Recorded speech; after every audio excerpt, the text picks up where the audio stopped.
What's up, investors? It's the Russian dude. Every time the Kremlin publishes another set of recruitment numbers, it wants you to see kind of stability. See control, momentum, progress, a system that works exactly as intended. But, well, if you look closely, like really closely, the numbers tell a very different story. In 2025, for example, Russia officially signed just over 422,000 new military contracts, if we believe them.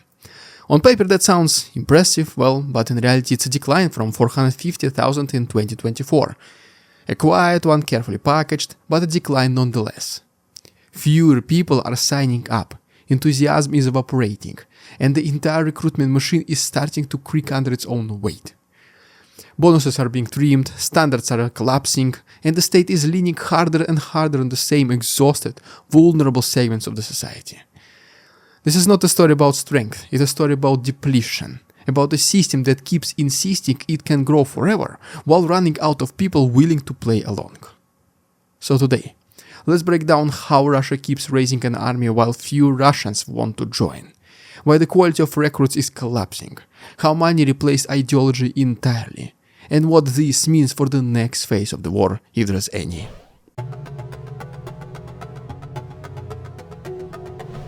On the surface, 422,704 signed contracts sounds like success. Even Dmitry Medvedev himself said it proudly, declaring that the Supreme Commander's goal has been successfully met.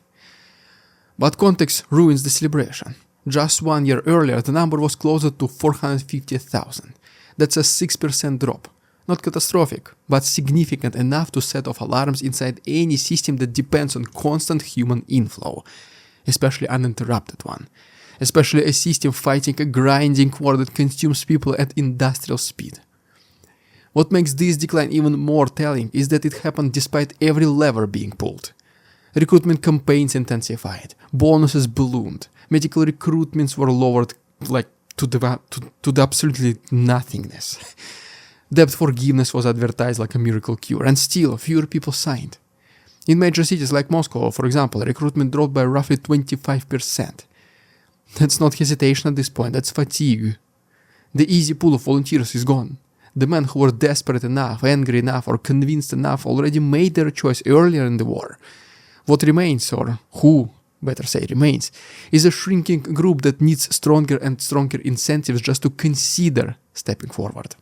The Kremlin insists all this is temporary, just seasonal, statistical fluctuation.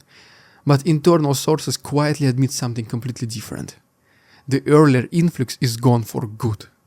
Even in Moscow, where authorities once sparked a surge of offering nearly 2 million rubles upfront, the numbers slid back to mediocrity within months.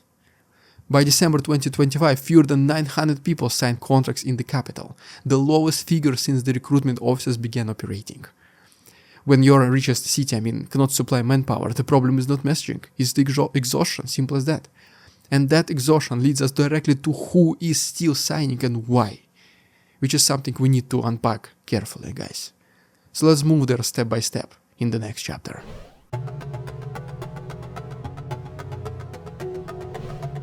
When recruitment slows, quality changes first. That's exactly what happened in Russia in 2025.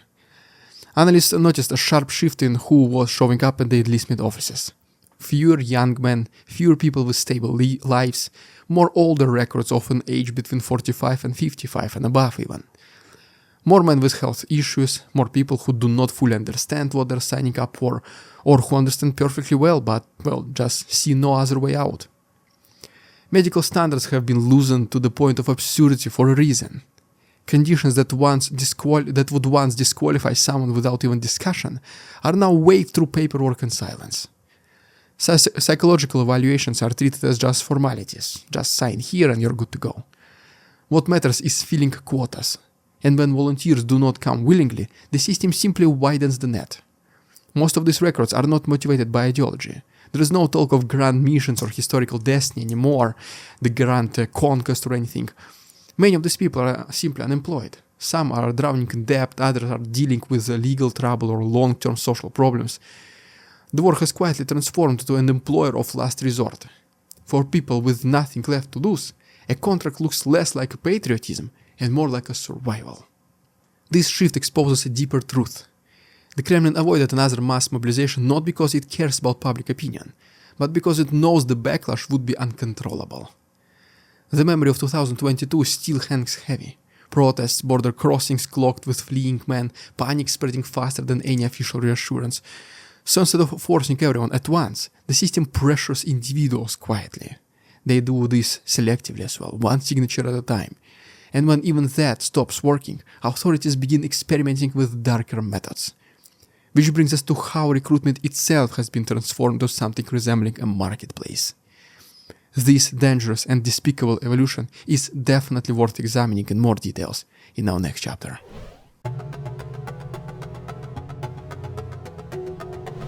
By 2025, recruitment in Russia no longer resembles a state function. It looks like a business, a competitive one. Regional governments act as hiring hubs, each trying to outbid the others for human labor. Telegram channels overflow with offers, signing bonuses are advertised like flash sales, recruiters earn commissions, freelance headquarters shepherd men through paperwork the way HR managers onboard warehouse workers. I mean, it's just routine at this point. The conveyor of death, I don't know. This system did not appear overnight. It evolved out of necessity. When ideology failed, money stepped in. When money alone was not enough, structure followed. Entire ecosystems now exist to deliver people to the front lines. Any Russian citizen can become a recruiter, believe it or not. The only requirement is results. Deliver a body, collect a payment. Simple as that, that's the equation. Some regions have spent sums comparable to healthcare budgets just to keep this pipeline alive. At its peak, for example, this machine brought in roughly 30,000 volunteers per month, just enough to offset losses and keep operations going, no more than that. But even this engine is showing strain. Bonuses that once surged past $50,000 are being quietly reduced in regions facing budget shortfalls. Payments are frozen, awards are trimmed. Yakutia, for example, already admitted it could not keep up. Others followed silently. And when money runs short, rules become flexible. Soldiers who vanish are labeled absent without leave, so for this reason families are denied compensation entirely. Paperwork replaces accountability. Even officials now admit that the majority of these labels are assigned without proper verification. Just because generals sign a paper and that's pretty much it. It's cheaper that way. The message is crystal clear here. The system will continue functioning no matter the cost, financial or human. But markets collapse when supply dries up. And Russia's supply problem is not abstract, it's personal. It is visible in the stories of men who sign not because they want to fight, but because civilian life has already failed them. To understand that reality, we need to zoom in and look at individual choices, which is exactly where we're heading next.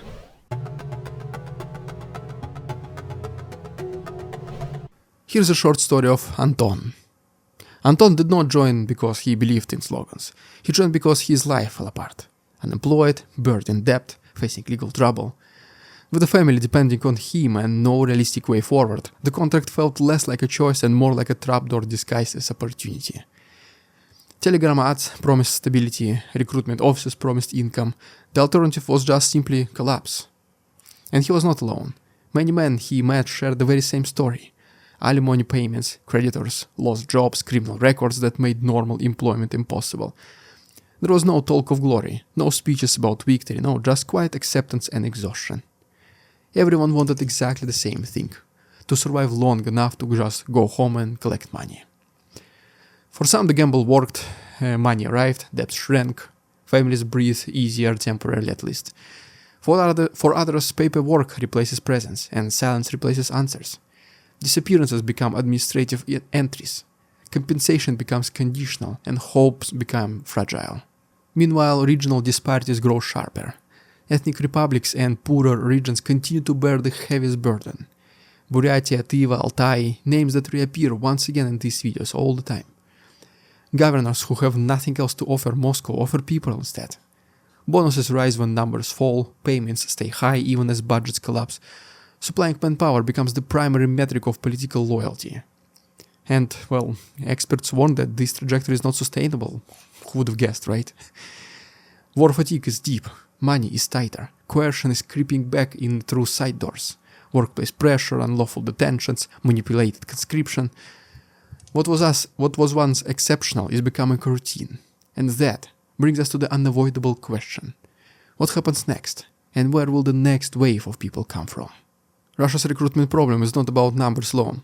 It's about limits. Limits of money, limits of patience, limits of how long a system can convert desperation to compliance.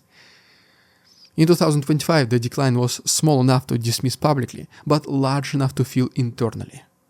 The war keeps consuming people faster than enthusiasm can replace them. Bonuses inflate, then shrink.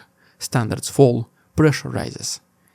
The Kremlin insists it can reach 1.5 million troops. Well, on paper that goal is kinda achievable, I guess. But in reality, every additional contract costs way more, financially and socially. The pool of willing participants narrows, the quality erodes, the burden concentrates on those with the fewest choices. This is not a story of endless reserves. It's a story of a state stretching society thinner each year, betting that fear, debt and science will keep delivering results. The question is not whether Russia can keep raising an army. It's how much damage it will do to itself in the process, and how long before even this system runs out of people willing to sign. Well, there have guys, if you enjoyed today's episode, please subscribe to my channel for more news like this. If you wish to support our work and join private Telegram group, you can do so by becoming a patron or YouTube channel member, the links are down below. Thanks so much for watching, see you tomorrow. We won't succumb to their tricks, the facade they try to sell, their twisted words and feeble claims on us all they cannot quell. We see through their lies, their feeble attempts to sway.